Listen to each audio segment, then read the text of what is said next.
Hello, my name is Andrea.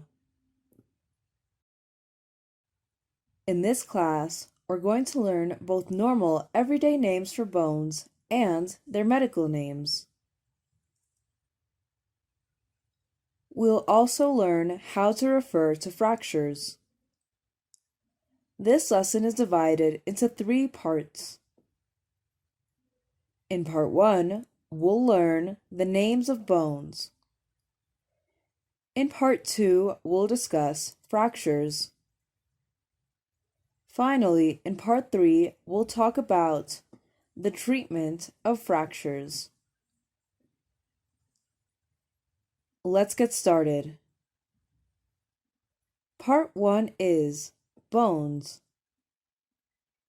Let's begin by seeing some common English names for bones, followed by their anatomical name. Skull, cranium.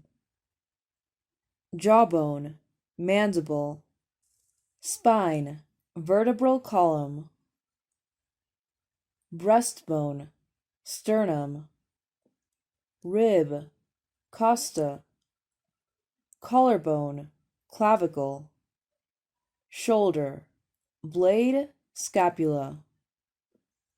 Thigh bone, femur. Kneecap, patella. Shin bone, tibia. Let's move on to part 2, fractures. A fracture is a break in the bone tissue.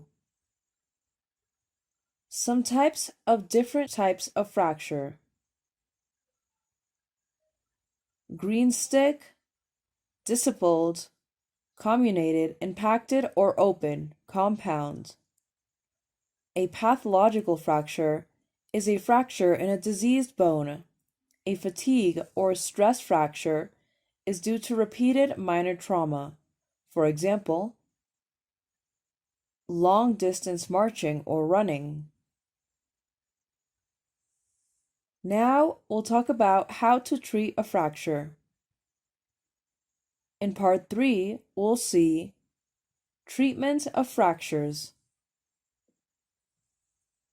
When the fragments of a broken bone heal and join together, they unite.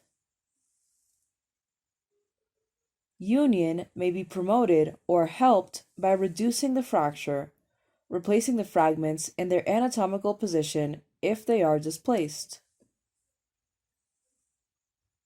After reduction, excessive movement of the broken bone is prevented by fixation, either external, for example, a splint or plaster of Paris cast, or internal, for example, a pin or a plate and screws. A displaced fracture which is not reduced may result in malunion, incomplete or incorrect union.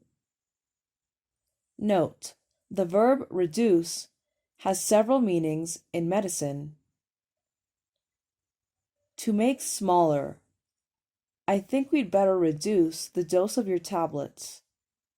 In surgery, to return to anatomical position, a hernia can normally be reduced by manipulation. In chemistry, to remove oxygen or add hydrogen, nitric acid is a reducing agent. That's all for today's lesson. I hope you found this information useful. Have a nice day and see you next class.